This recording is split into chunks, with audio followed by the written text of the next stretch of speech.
Halo, Assalamualaikum warahmatullahi wabarakatuh. Selamat datang di channel YouTube Serba Serbi CPNS. Jangan lupa like, share, dan subscribe ya teman-teman. Terima kasih. Tenaga Kesehatan dalam Undang-Undang Kesehatan Nomor 36 Tahun 2009. Nah, ini merupakan lanjutan dari video sebelumnya ya teman-teman. Ini masih masuk dalam bab 5 Undang-Undang Kesehatan Nomor 36 Tahun 2009.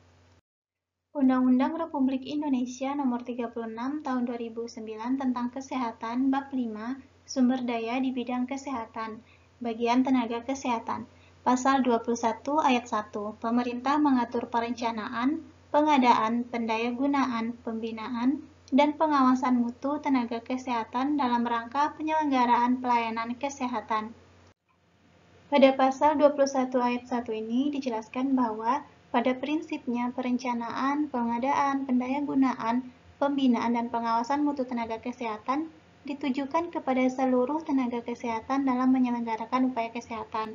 Tenaga kesehatan dapat dikelompokkan sesuai dengan keahlian dan kualifikasi yang dimiliki, antara lain meliputi tenaga medis, tenaga kefarmasian, tenaga keperawatan, tenaga kesehatan masyarakat dan lingkungan, tenaga gizi, tenaga keterapian fisik, tenaga keteknisian medis, dan tenaga kesehatan lainnya. Pasal 21 ayat 2 Ketentuan mengenai perencanaan, pengadaan, pendayagunaan, pembinaan, dan pengawasan mutu tenaga kesehatan sebagaimana yang dimaksud pada ayat 1 diatur dalam peraturan pemerintah. Kemudian pasal 21 ayat 3 Ketentuan mengenai tenaga kesehatan diatur dengan undang-undang. Maksud dari ayat 3 ini, pengaturan tenaga kesehatan di dalam undang-undang adalah tenaga kesehatan di luar tenaga medis. Pasal 22 ayat 1, tenaga kesehatan harus memiliki kualifikasi minimum. Pasal 22 ayat 2, ketentuan mengenai kualifikasi minimum sebagaimana dimaksud pada ayat 1 diatur dengan peraturan menteri. Pasal 23 ayat 1, tenaga kesehatan berwenang untuk menyelenggarakan pelayanan kesehatan. Nah, teman-teman, kewenangan yang dimaksud dalam ayat 1 ini adalah kewenangan yang diberikan berdasarkan pendidikannya setelah melalui proses registrasi dan pemberian izin dari pemerintah sesuai dengan peraturan perundang-undangan. Pasal 23 ayat 2, kewenangan untuk menyelenggarakan pelayanan kesehatan sebagaimana dimaksud pada ayat 1 dilakukan sesuai dengan bidang keahlian yang dimiliki. Kemudian pasal 23 ayat 3, dalam menyelenggarakan pelayanan kesehatan, tenaga kesehatan wajib memiliki izin dari pemerintah. Pasal 23 ayat 4, selama memberikan pelayanan kesehatan sebagaimana dimaksud pada ayat 1, dilarang mengutamakan kepentingan yang bernilai materi. Nah, teman-teman, maksud dari ayat 4 ini, selama memberikan pelayanan kesehatan, tenaga kesehatan harus mengutamakan indikasi medik dan tidak diskriminatif demi kepentingan terbaik dari pasien dan sesuai dengan indikasi medis. Pasal 23 ayat 5, ketentuan mengenai perizinan sebagaimana dimaksud pada ayat 3 diatur dalam peraturan menteri. Pasal 24 ayat 1, tenaga kesehatan sebagaimana dimaksud dalam pasal 23 harus memenuhi ketentuan kode etik, standar profesi, hak pengguna pelayanan kesehatan, standar pelayanan, dan standar prosedural operasional. Pasal 24 ayat 2, ketentuan mengenai kode etik dan standar profesi sebagaimana dimaksud pada ayat 1 diatur oleh organisasi profesi. Pasal 24 ayat 3, ketentuan mengenai hak pengguna pelayanan kesehatan, standar pelayanan, dan standar prosedur operasional sebagaimana dimaksud pada ayat 1 diatur dengan peraturan menteri. Pasal 25 ayat 1, pengadaan dan peningkatan mutu tenaga kesehatan diselenggarakan oleh pemerintah, pemerintah daerah, dan atau masyarakat melalui pendidikan dan atau pelatihan. Pasal 25 ayat 2, penyelenggaraan pendidikan dan atau pelatihan sebagaimana dimaksud pada ayat 1 menjadi tanggung jawab pemerintah dan pemerintah daerah. Pasal 25 ayat 3, ketentuan mengenai penyelenggaraan pendidikan dan atau pelatihan sebagaimana dimaksud pada ayat 2 diatur dalam peraturan pemerintah. Pasal 26 ayat 1, pemerintah mengatur penempatan tenaga kesehatan untuk pemerataan pelayanan kesehatan.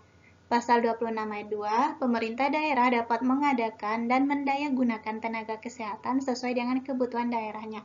Nah, maksud dari ayat 2 ini teman-teman, pemberian kewenangan kepada pemerintah daerah dimaksudkan agar memberikan kesempatan kepada daerah untuk mengatur sendiri pengadaan dan pendayagunaan tenaga kesehatan yang diperlukan sesuai kebutuhan daerahnya, dengan tetap mengacu pada peraturan perundang-undangan. Pasal 26 ayat 3, pengadaan dan pendayagunaan tenaga kesehatan sebagaimana dimaksud pada ayat 2 dilakukan dengan memperhatikan 1.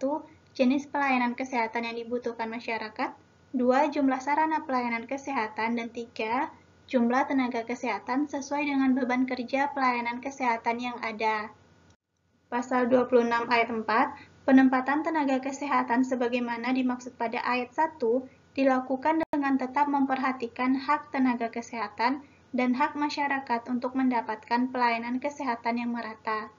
Pasal 26 ayat 5, ketentuan lebih lanjut mengenai penempatan tenaga kesehatan diatur dalam peraturan pemerintah. Pasal 27 ayat 1, tenaga kesehatan berhak mendapatkan imbalan dan pelindungan hukum dalam melaksanakan tugas sesuai dengan profesinya. Pasal 27 ayat 2, tenaga kesehatan dalam melaksanakan tugasnya berkewajiban mengembangkan dan meningkatkan pengetahuan dan keterampilan yang dimiliki.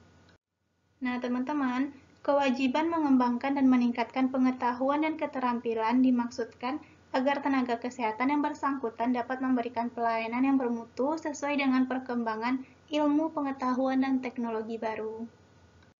Pasal 27 ayat 3, ketentuan mengenai hak dan kewajiban tenaga kesehatan sebagaimana dimaksud pada ayat 1 dan 2 diatur dalam peraturan pemerintah. Pasal 28 ayat 1, untuk kepentingan hukum, tenaga kesehatan wajib melakukan pemeriksaan kesehatan atas permintaan penegak hukum dengan biaya ditanggung oleh negara. Pasal 28 ayat 2, pemeriksaan sebagaimana dimaksud pada ayat 1 didasarkan pada kompetensi dan kewenangan sesuai dengan bidang keilmuan yang dimiliki. Pasal 29, dalam hal tenaga kesehatan diduga melakukan kelalaian dalam menjalankan profesinya, kelalaian tersebut harus diselesaikan terlebih dahulu melalui mediasi. Nah, teman-teman, mediasi dilakukan bila timbul sengketa antara tenaga kesehatan, pemberi pelayanan kesehatan, dengan pasien sebagai penerima pelayanan kesehatan. Mediasi ini dilakukan bertujuan untuk menyelesaikan sengketa di luar pengadilan oleh mediator yang disepakati oleh para pihak.